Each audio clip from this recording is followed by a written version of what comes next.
আমার বোনকে অত্যাচার করেছে, আমার ভাইকে অত্যাচার করেছে, আমাকে খুঁজতে এসে আমার মাকে খুন করে চলে গেল, যারা আমার বাবার লাশটিও দেখতে দেয়নি, যারা আমার সন্তানকে খুন করে চলে গেল, তাদের এই সারাটি জীবন আতঙ্কে অস্থির হয়ে থাকতে হবে। কালকে নভেল ভাই বলেনি মর্তুজা কোথায় পালাবে, কত দূর পালাবে? অস্টিন, টেক্সাসের অস্টিনে বাড়ি কিনেছে ফারুকি, সিডনিতেও নাকি তার আবাস করেছে। অস্টিন কত দূর ভাই? এই অস্টিনের সাথেও, টেক্সাসের সাথেও, আমেরিকার সাথেও চুক্তি হবে। এই নিঝুম মজুমদার আজকে এই রাতে কথা দিয়ে গেলাম, পৃথিবীর যেই প্রান্তে লুকাবে যত রকমের ছাড় দেওয়া হয় তত রকমের ছাড় দিয়ে এদেরকে নিয়ে আসবো। কারো কোনো কথা সেদিন শুনবো না। এই প্রতিজ্ঞা আপনাকে এবং আপনার দর্শকদেরকে দিয়ে গেলাম। No mercy. এই মুহূর্তে বাংলাদেশ আওয়ামী লীগের সভানেত্রী শেখ হাসিনা দেশে ফেরার যে ঘোষণাটি দিলেন তা নিয়ে নতুন এক পরিস্থিতি তৈরি হয়েছে। এই পরিস্থিতির মধ্যেই আমরা হঠাৎ করে দেখতে পাচ্ছি যে বাংলাদেশের দুটি আদালতেই মূলত ডক্টর ইউনূসের বিদেশ যাওয়া স্থগিত করা বা নিষেধাজ্ঞা দেওয়ার জন্য উচ্চ আদালতে আবেদন করা হয়েছিল হামে শিশু মৃত্যুর অভিযোগ তুলে, কিন্তু দুটি আদালতই সেই আবেদনটি তারা রাখেনি, খারিজ করে দিয়েছে। বরং প্রশ্ন তুলেছে ডক্টর ইউনূসকে বিদেশে যাওয়ার নিষেধাজ্ঞা দেওয়ার কি আছে এমন কথা। এইখানে একটু আমি ছোট্ট করে যোগসূত্রটা শুরু করে আমি ব্যারিস্টার নিঝুম মজুমদার আপনার কাছে যেতে চাই যে 17ই মে আওয়ামী লীগের সভানেত্রী শেখ হাসিনা যখন জানান দিলেন তিনি দেশে ফিরবেন, মাথা উঁচু করে দেশে ফিরবেন, প্রয়োজনে ফাঁসির মঞ্চ রেডি করা যেতে পারে, প্রয়োজনে কারাগার প্রস্তুত রাখা যেতে পারে, ঠিক তার দুদিন পরে উচ্চ আদালতের বিচারকরা কিন্তু এরকম মন্তব্য করেছে। অনেকেই সামাজিক যোগাযোগ মাধ্যমে এখন বলছেন যে তবে কি শেখ হাসিনা দেশে ফিরলে যাতে এই ডক্টর ইউনূস এবং তাদের লোকজন নিরাপদে দেশ থেকে সরে যেতে পারে তেমন কোন পন্থায় যাচ্ছে কিনা, আবার এই সরকারও সেই পথ খোলা রাখছে কিনা, আপনি আপনার মতো শুরু করুন। প্রথমত ব্যাপার যেটা হয়েছে সেটা হলো তার দেশে ফেরার যে ইস্যুসটা নিয়ে আলাপ আলোচনা শুরু হয়েছে। দেখেন মাননীয় প্রধানমন্ত্রী, আমরা একটু সহজ যোগসূত্রগুলো মিলাই। সেটা হচ্ছে বাংলাদেশের মাননীয় প্রধানমন্ত্রী শেখ হাসিনা তিনি বরাবরই যেটা বলেছেন সেটা হয়েছে যে জুলাই অগাস্টে যে জঙ্গি হামলা হয়েছে, যে ঘটনাগুলো ঘটেছে, এইসব জায়গাতে যে প্রাণহানি হয়েছে তিনি এই প্রাণহানির বিচারের জন্য তদন্ত কমিটি গঠন করে দিয়েছেন। সেই তদন্ত কমিটিকে রিপোর্টের জন্য সময় বেঁধে দিয়েছেন এবং তিনি নিজে জাতিসংঘের কাছে আবেদনও করেছেন যে এগুলোর যাতে সুষ্ঠু আপনার বিচার হয় এবং সেটার ব্যাপারে উনি প্রতিজ্ঞাবদ্ধ ছিলেন। এই ব্যাপারটা সুনির্দিষ্টভাবে যেটা আমাদের কাছে নির্দেশ করে সেটা হয়েছে যে এই হত্যাকাণ্ডগুলো তদন্ত হওয়া উচিত এবং থার্ড পার্টি করেছে, এটা তার বিশদ এবং অগাধ বিশ্বাসের জায়গা ছিল, যেটা আমরা এখনো মনে করি। ফলে ওই ভয়টা তো কখনোই ছিল না, কিন্তু কষ্ট ছিল যে এতগুলো প্রাণহানি হয়েছে, ষড়যন্ত্রের মধ্য দিয়ে প্রাণহানি করা হয়েছে। ফলে বাংলাদেশ সশস্ত্র বাহিনী যখন তাকে একটি নিরাপদ স্থানে সরিয়ে রাখলো,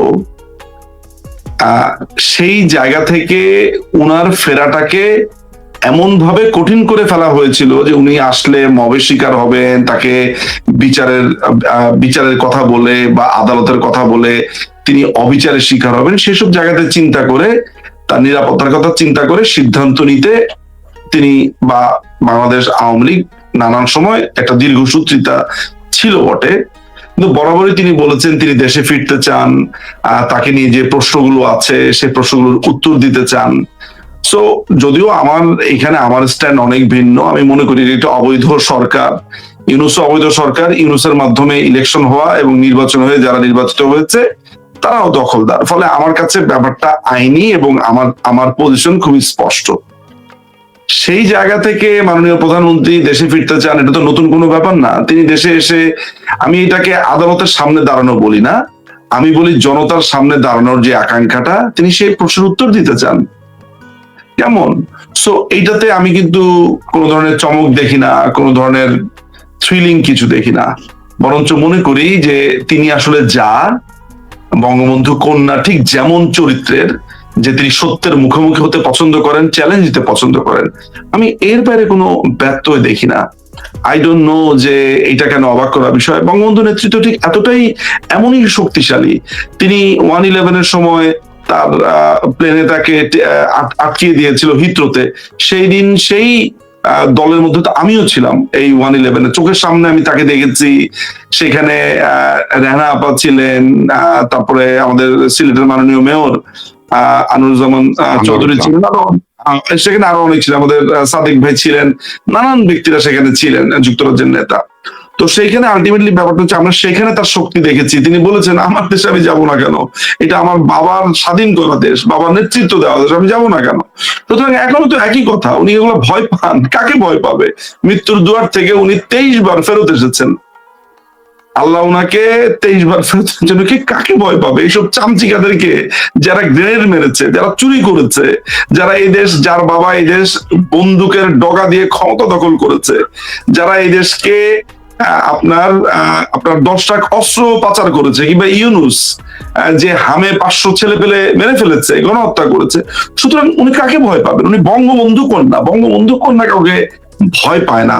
আর তৌফিক ভাই, বঙ্গবন্ধু কন্যা কাউকে ভয় পায় না। মৃত্যু তো খুব মামুলি একটা ব্যাপার, মৃত্যু একটা অবধারিত ব্যাপার, ওইটা কোনো ব্যাপারই না।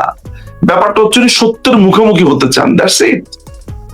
কিন্তু এই জায়গায় আমি যে আরেকটু অংশ আপনাকে জানতে চেয়েছিলাম, যে আদালতের রায় দিবে, আপনি আইনের মানুষ, এই কারণে আপনার কাছ থেকে একটু ব্যাখ্যাটা, যে শুদ্ধ ব্যাখ্যাটা কি হতে পারে এটা, যে আদালত যেহেতু যে কোনো সিদ্ধান্ত আদালত দিবে, এটা আদালতের প্রতি আমাদের শ্রদ্ধা তো থাকবে। কোন ব্যাখ্যাটা, পার্টিকুলারলি কোন ব্যাখ্যাটা? উনি ফিরলে না না, যে আদালত ইউনূসের তাকে যে দেশ ত্যাগের নিষেধাজ্ঞা দেয়া হলো না, সেটা আদালতের বিষয়, কিন্তু তারা মন্তব্য করেছে দেশ ত্যাগের নিষেধাজ্ঞা দেওয়ার কি আছে, এবং সেটি কিন্তু 19 তারিখের ঘটনা। তো ওই জায়গায় অনেকেই বলছেন যে শেখ হাসিনা দেশে ফিরলে তাদের, ডক্টর ইউনূসের গংদের যে সিচুয়েশন হতে পারে, সেইটার ক্ষেত্রে উনি যাতে সেই এক্সিট করতে পারে ডক্টর ইউনূস এবং তার লোকজন, সেটার কোন প্রভাব ফেললো কিনা আদালতের এমন মন্তব্যে বা এমন জায়গা।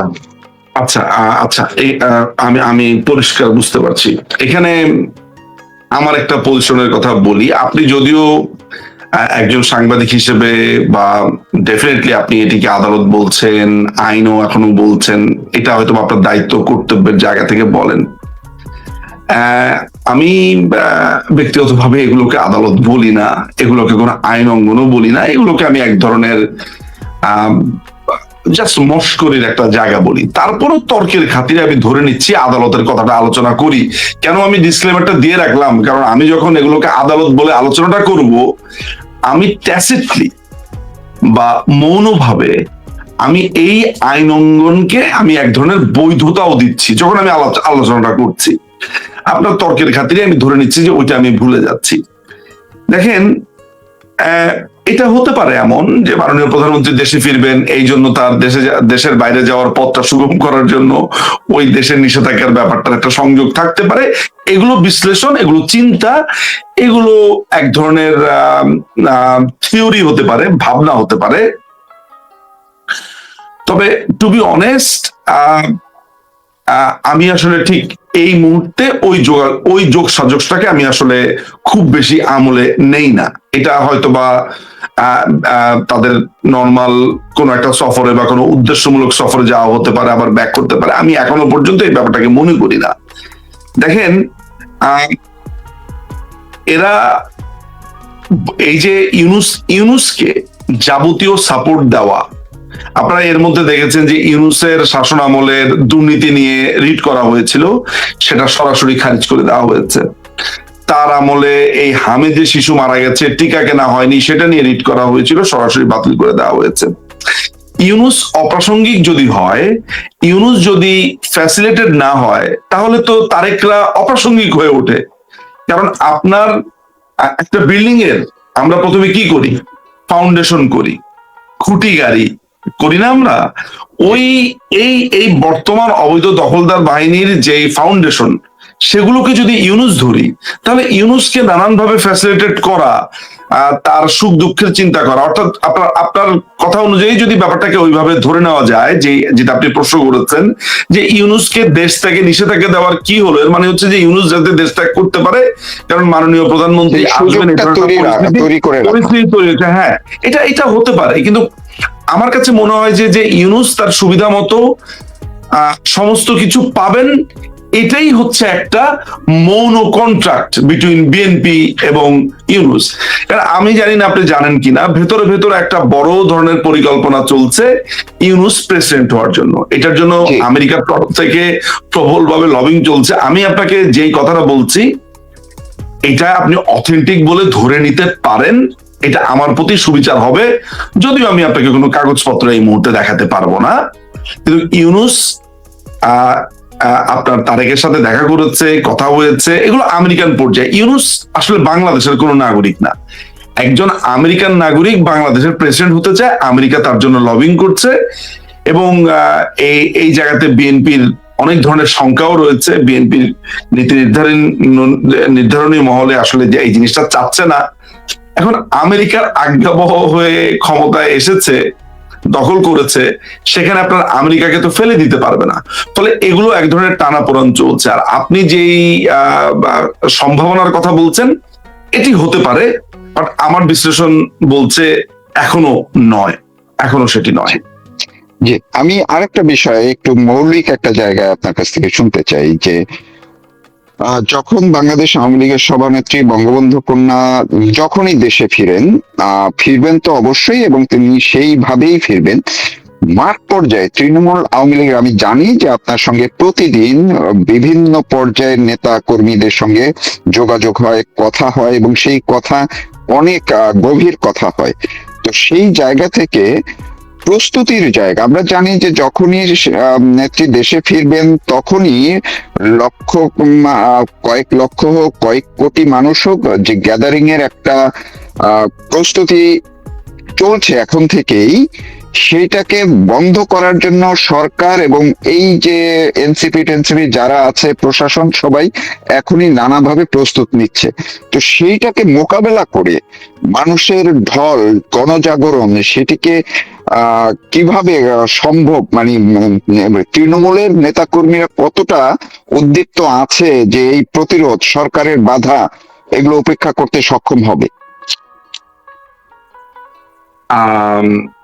আমি মাননীয় প্রধানমন্ত্রীর একটা কথা কোট করব, তারপরে এই প্রশ্নটার উত্তর দেব আপনাকে। এটি হচ্ছে গত বছরের কখন গেলাম, অক্টোবরের 4 তারিখে, ভুল না করে থাকলে, সামটাইমস ইন অক্টোবর, চাঁপাইনবাবগঞ্জে আমাদের নেতাকর্মীদের বাড়িঘর প্রচন্ড ভাবে ভাঙচুর করা হলো। আমি তখন জেনিভাতে, সুইজারল্যান্ডের জেনিভা, মাননীয় প্রধানমন্ত্রীর সাথে আমার বিকাল 4টা, 4:30টার দিকে কথা হচ্ছিল। আমাকে তিনি জিজ্ঞেস করলেন যে চাঁপাইনবাবগঞ্জে কি হয়েছে শুনেছো? আচ্ছা আপা, এখনো শুনিনি, তবে আমি জাস্ট একটা হেডিং দেখেছি, আমি শুনিনি বলতে আমি বিস্তারিত এখনো পড়িনি, বাট আমি দেখেছি। বলে এরা তো সেখানে ম্যাসাকার করে ফেলেছে, কি অবস্থা, কি ভয়ঙ্কর অবস্থা করে ফেলেছে। আমি এর মধ্যে আমার বিভিন্ন স্তরের নেতাকর্মীদেরকে নির্দেশ দিয়েছি যে ক্ষতিগ্রস্তদের যাতে দ্রুত পুনর্বাসন ব্যবস্থা বা এটা করা হয়, এবং এটা করেছে। এই কথাটা বলার পর নেত্রী একটা কথা বললো, যেটা বলার জন্য আপনাকে আমি এই ভূমিকাটা দিলাম। তিনি বলল যে এই দলটা যদি আওয়ামী লীগ না হতো তাহলে ছারখার হয়ে যেত, টিকতো না, শুধু আওয়ামী লীগ বলে টিকে আছে। তৌফিক ভাই, আমি এই মুহূর্তে বসে আছি, আমার সামনে তৃণমূলের 3 জন মানুষ বসা, আমার মুখোমুখি একজন, আমার একটু দূরে আরো দুইজন। তারা কতটা রেডি সেটা হচ্ছে এমন, খালি একটু একটু সিগন্যাল দেশে যেতে হবে, সব দৌড় মারবে। আর বাংলাদেশে যারা আছে ওইটা আপনি ঠেকাতে পারবেন না। তৃণমূল নেতা কর্মীদের সাথে কথা, আমি আসলে অল্প করেই বললাম কথাটা, ঠেকাতে পারবেন না। তৃণমূলের কর্মীরা ধরেন it's just a do or die mission for them. নেত্রী যদি একবার বলেন আমি দেশে ফিরছি, আমি আসবো, তোমরা আসো, তারপরে দেখেন কি হয়। তারা কতটা উজ্জীবিত। একটু আগে আমাদের এক তৃণমূলের এক কর্মী আমাদের এক অঞ্চলের ওই মজা করে কি আমরা বলছিল যে ভাই গা চিরবিরি করে। চিরবিরি করে কেন ভাই? বলে কিছু রেডি ভাই, পুরা রেডি, খালি একটু নির্দেশ ভাই, সব রেডি। আচ্ছা, একজন তরুণ অনেক বড় নেতা, আসলে একটা দীর্ঘ আলাপ হয়েছে, এক নাম বলবো লাভ দিয়ে উঠবেন, এরকম জনপ্রিয়, এরকম ভালোবাসার মানুষ বাংলাদেশের, এরকম ভালোবাসার নেতা আর নাই। রেডি, রেডি বলতে রেডি। সো আমাদের নেতা কর্মীরা এই আওয়ামী লীগ বলে এখনো পর্যন্ত আমরা টিকে আছি, আওয়ামী লীগ টিকে থাকবে।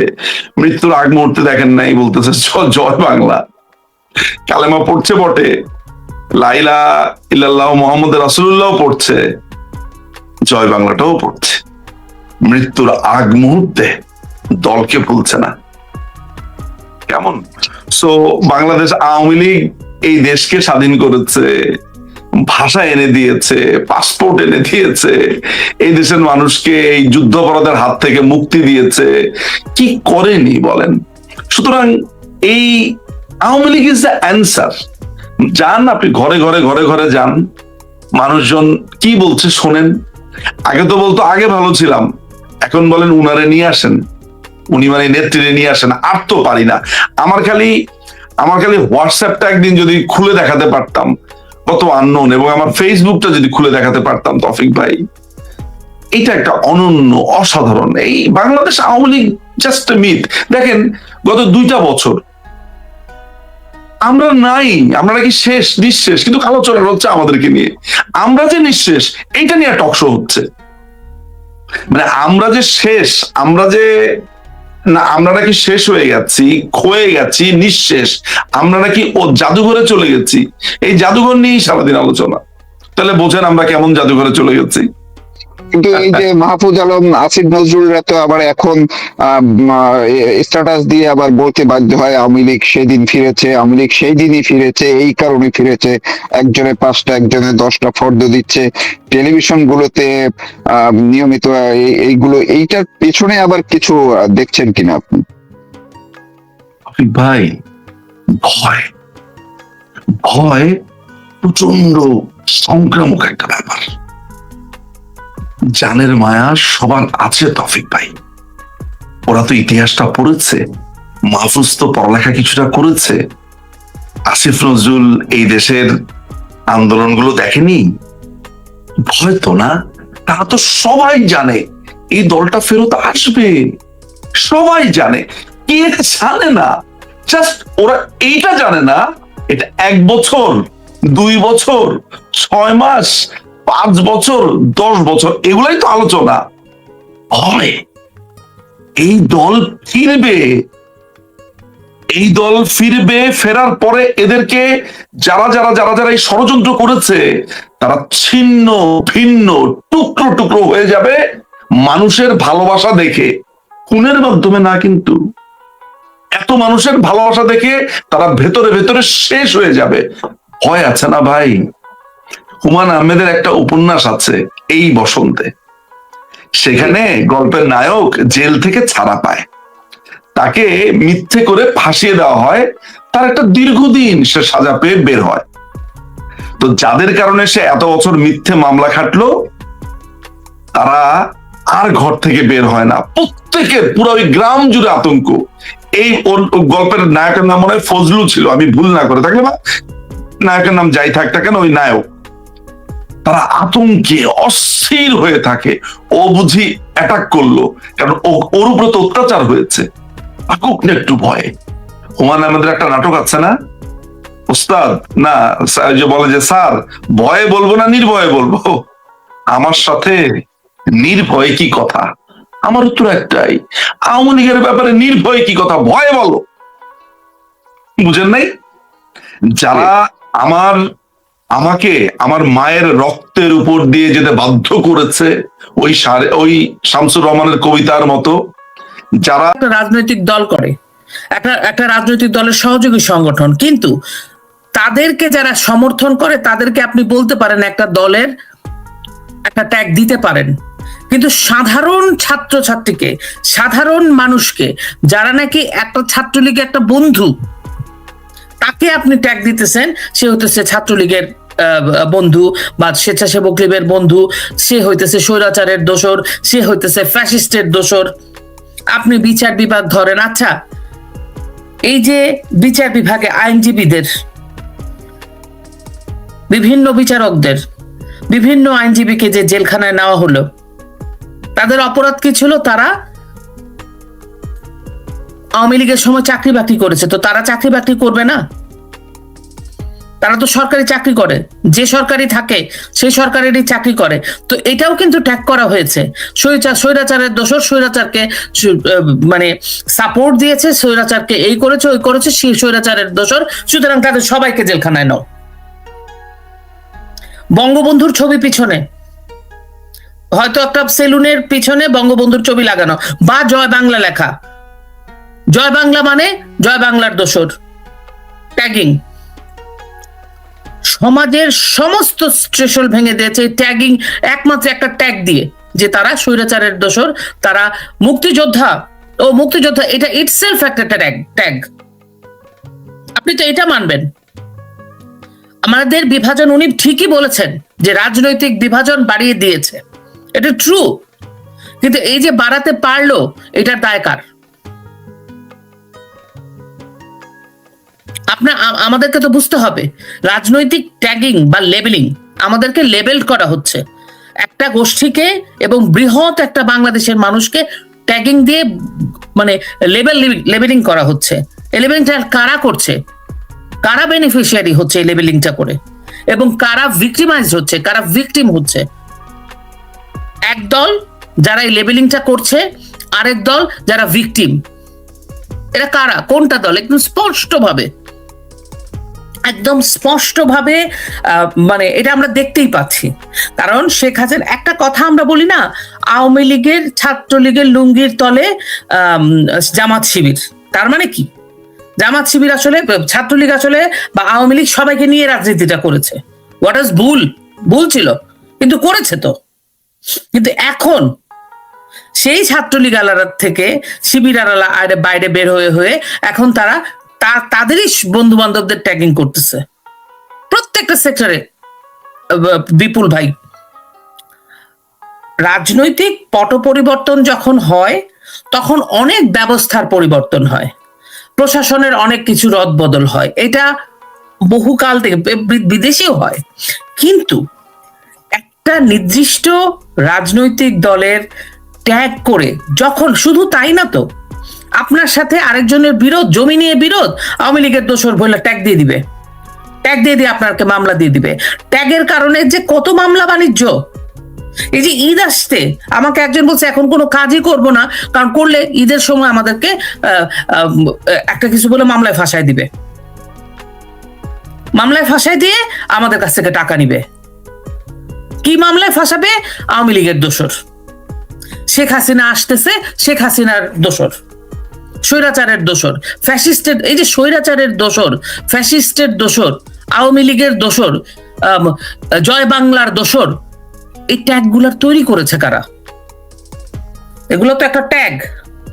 এই হ্যাশট্যাগ গুলা তৈরি করেছে কারা?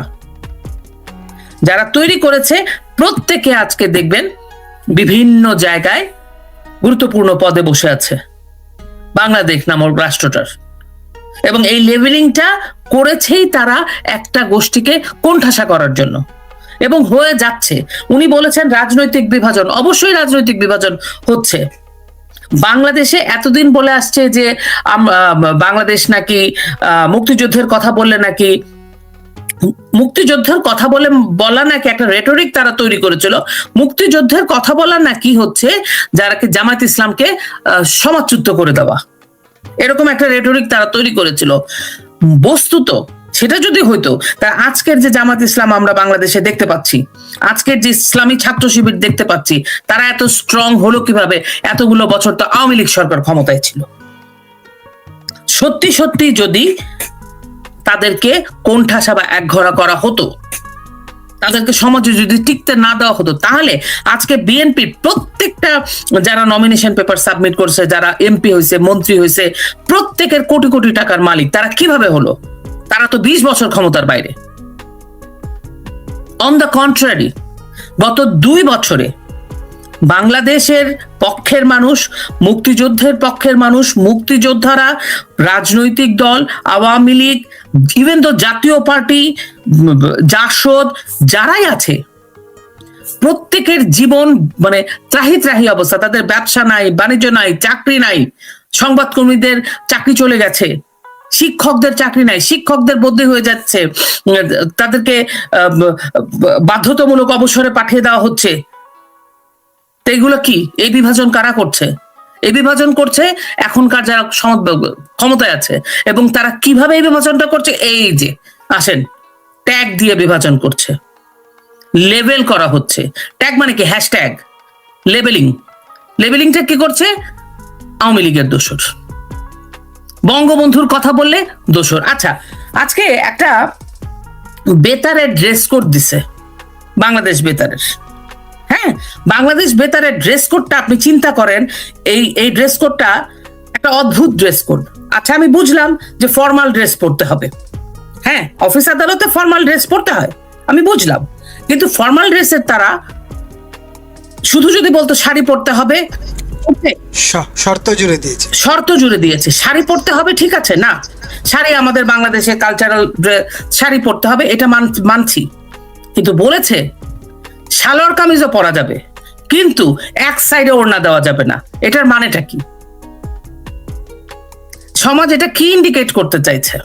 এটা নিয়ে আমরা আগেও কথা বলেছি, শেখ হাসিনার সময়ও কথা বলেছি, যখন সরকার ছিল, যে ছোট ছোট বাচ্চাদের, ফ্রক পরা বাচ্চাদের কেন ছবিতে সালোয়ার কামিজ পরানো হচ্ছে, তাই না? এটা কিসের ইঙ্গিত?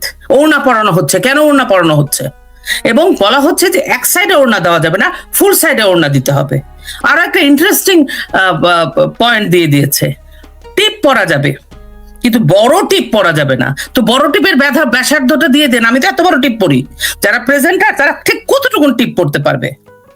এখানে বলছে এক পাশে ওড়না পরা যাবে না, টিপ পরা যাবে, বা বড় সাইজের টিপ পরা যাবে না। মানে টিপ পরা যাবে লেখা নেই, বড় সাইজের টিপ পরা যাবে না। এটার মানে কি? এটা একটা ভালো, এই যে টিপটা ট্রেন্ডিং করে ফেলছি, যেটা আবার তারা বেতারে ইনক্লুড করে দিছে, বাট কত বড় সাইজের টিপ আপনি পড়তে দিবেন না?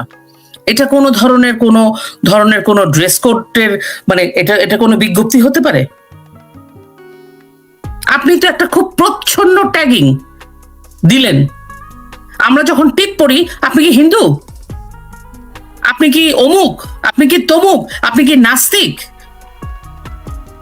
আপনি ডাইরেক্টলি বলেন নাই, ইনডাইরেক্টলি বলছেন বড় টিপ পরা যাবে না। কেন পরা যাবে না? বড় টিপ কি অশালীন পোশাক, যেটা পরলে পুরুষদের খুব অসুবিধা হয়? এক সাইডে ওড়না পড়তে হবে, হোয়াট ডাজ ইট মিন এক সাইডে ওড়না পড়তে হবে? রাষ্ট্র ব্যবস্থা আসলে কি? মানে ব্যাপারটা হচ্ছে আমি চোখ খোলা, তুমি সংযত হও নারী, পুরুষ যা ইচ্ছা তাই করবে। এগুলা খুব ইনডাইরেক্ট। আমার মনে হয় তাদের বিজ্ঞপ্তিটা এইরকম হওয়া উচিত ছিল যে যারা আসবে খবর পাঠক, উপস্থাপক, তারা আসবে চোখ বন্ধ করে, তারা কি পড়লো এগুলো তারা নিজে দেখবে না, এই বিয়ে তো দেখা যাবে না, তারপরে তারা কথা বলবে চোখ বন্ধ করে, তারা সব কিছু চোখ বন্ধ করে চলবে, তাইলে তো ঝামেলা শেষ। এই বিজ্ঞপ্তিটা দিলে পারতো যে সব কিছু চোখ বন্ধ করে আসবা, যাই পড়ো চোখ বন্ধ করে আসবা, তাহলে তো ঝামেলা শেষ। এবং বিজ্ঞপ্তিটা দিছে কে?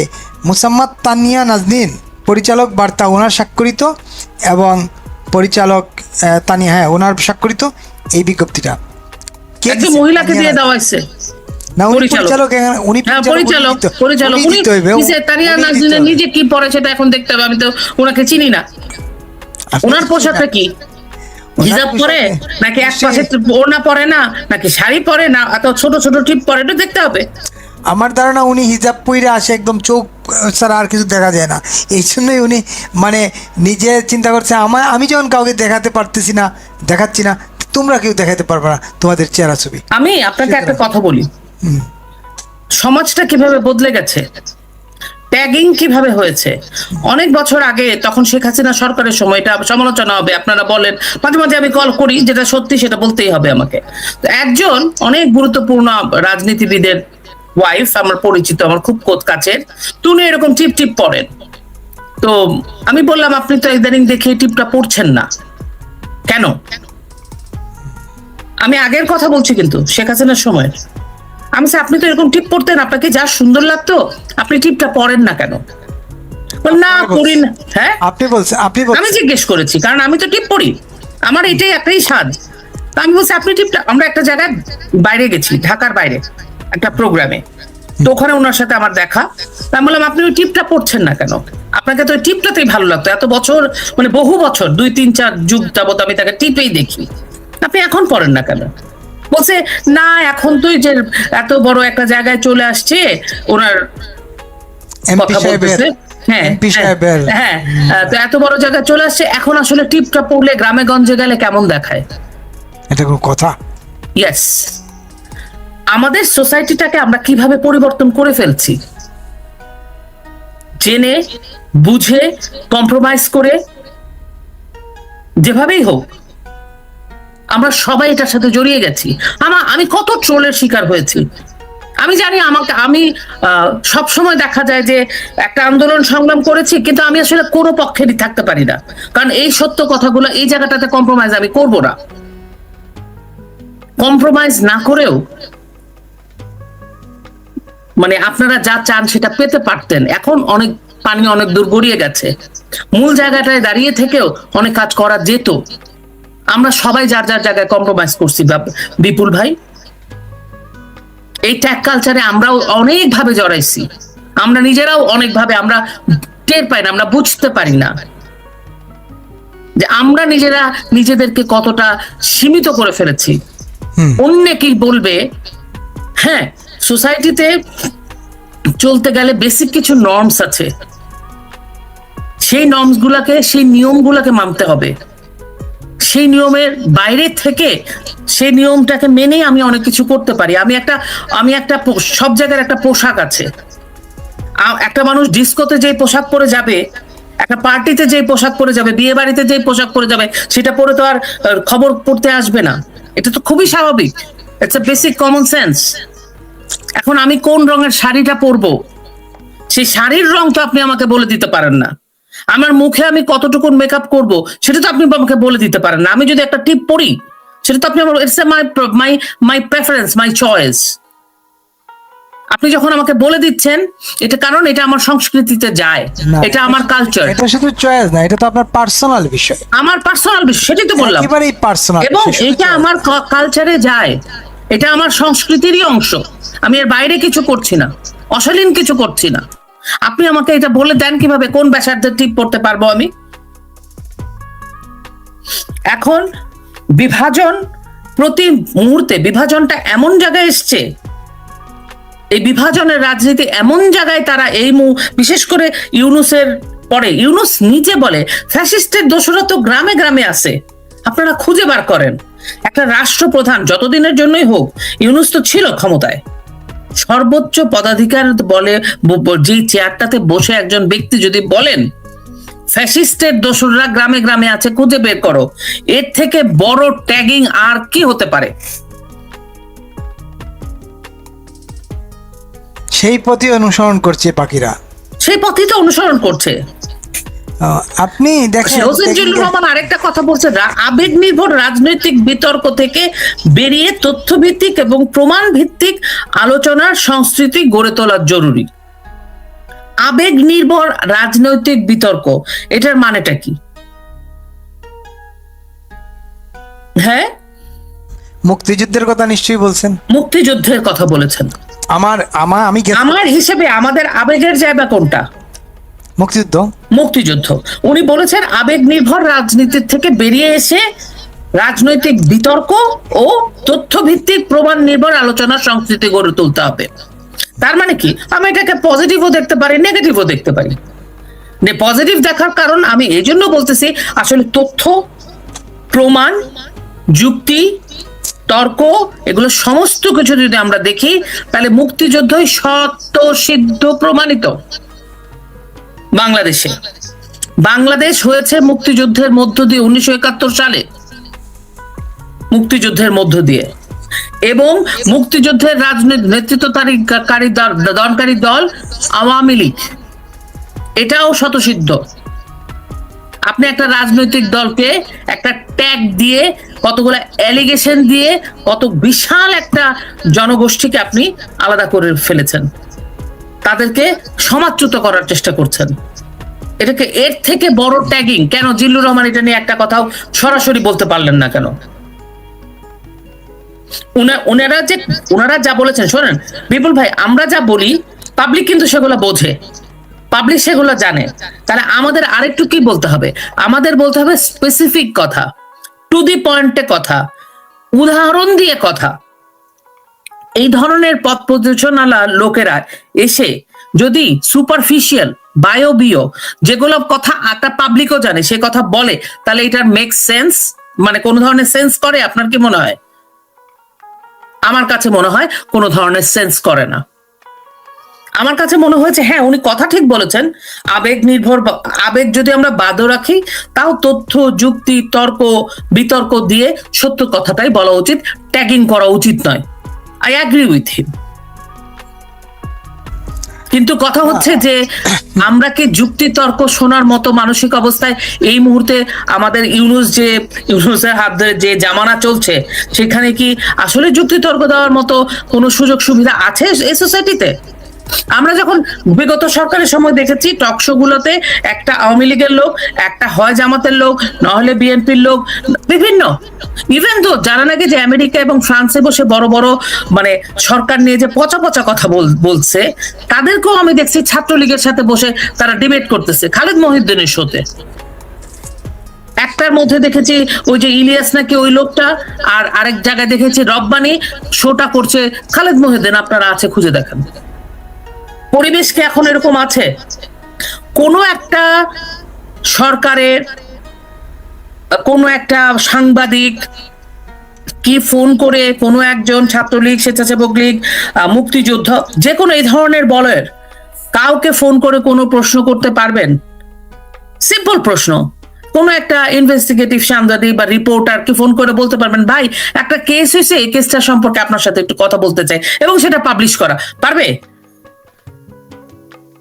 তাহলে এই কথার অবতারণা কি? আপনাদেরকে আমি যে বলতেছি, আমি রিপোর্ট ঠিক আছে, আমি বলতে চাইছি মানে আপনাদেরকেও স্পেসিফিক্যালি আসলে বলতে হবে আপনারা কি বলতে চান, ঝেড়ে কাশতে হবে। এটা হচ্ছে মূল কথা।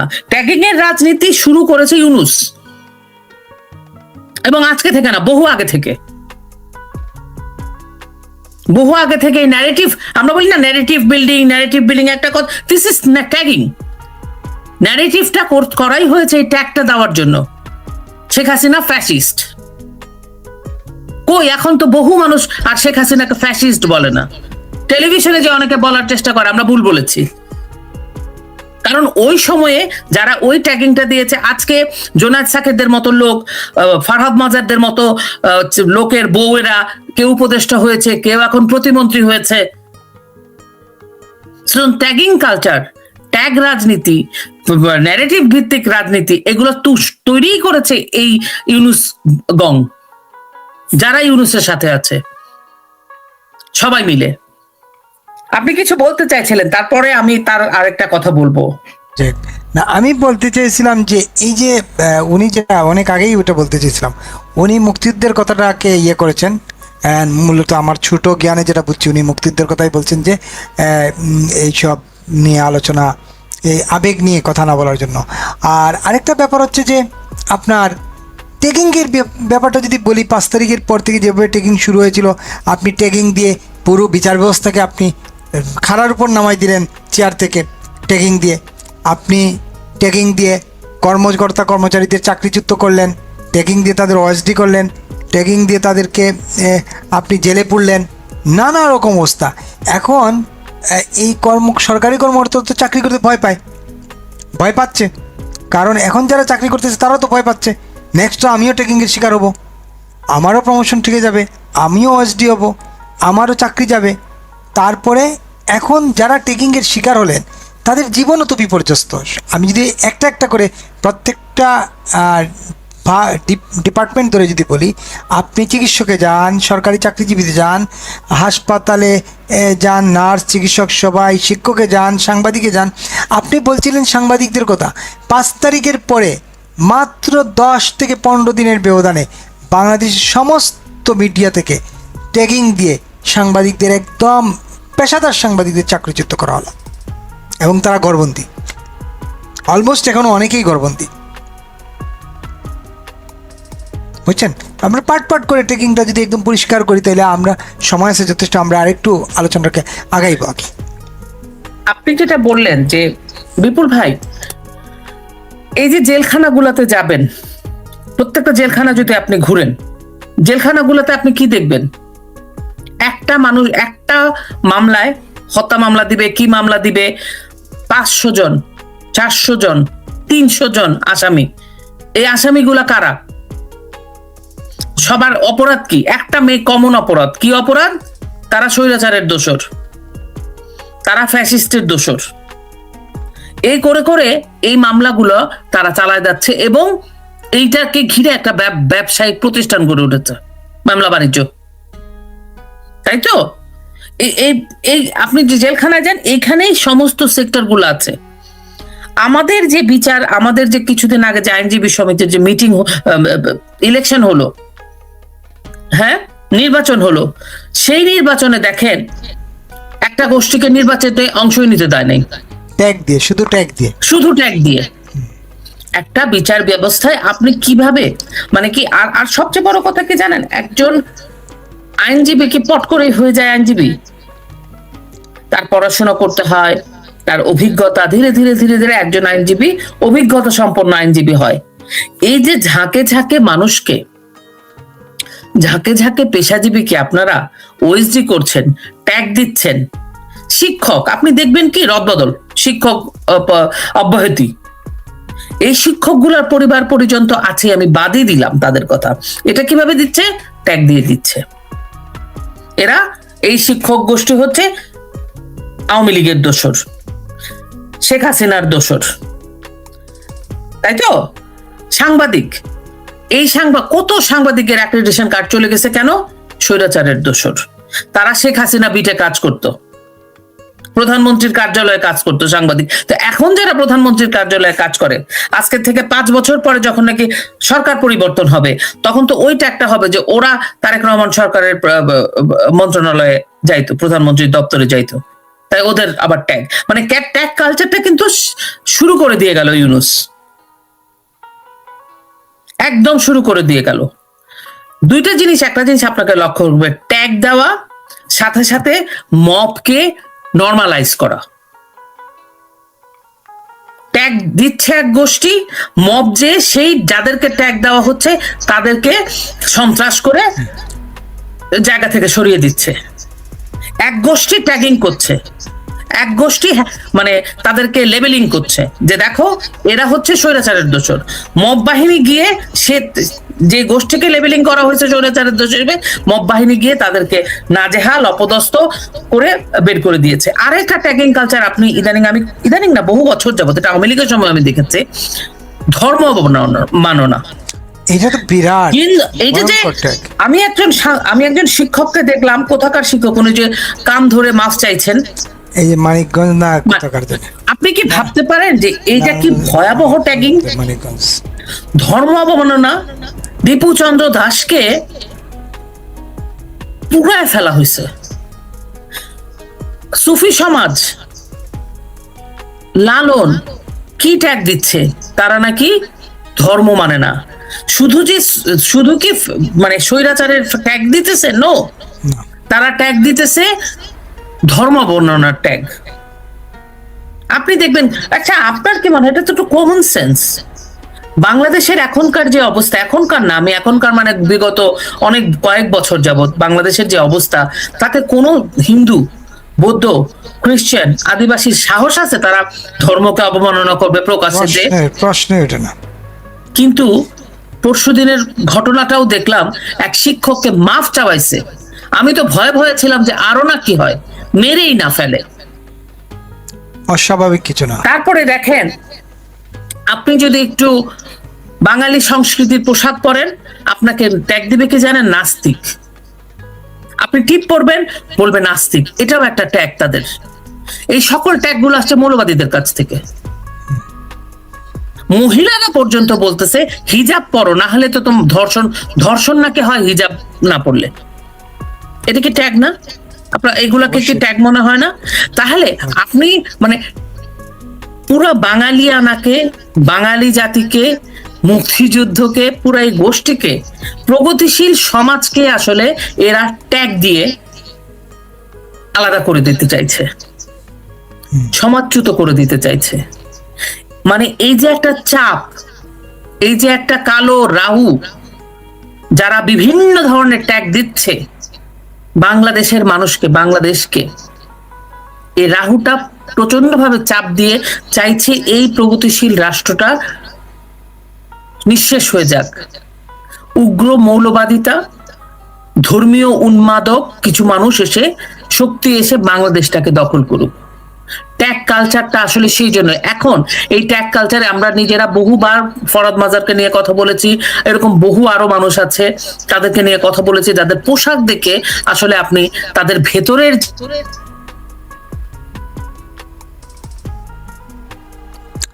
সম্ভবত লোপার মোবাইল ল্যাপটপ হ্যাং করছে আমার ধারণা। সম্ভবত লোপা আমাদের সাথে সংযোগ বিচ্ছিন্ন হয়ে গেছেন। আশা করছি কিছুক্ষণের মধ্যে আমরা লোপাকে পাবো।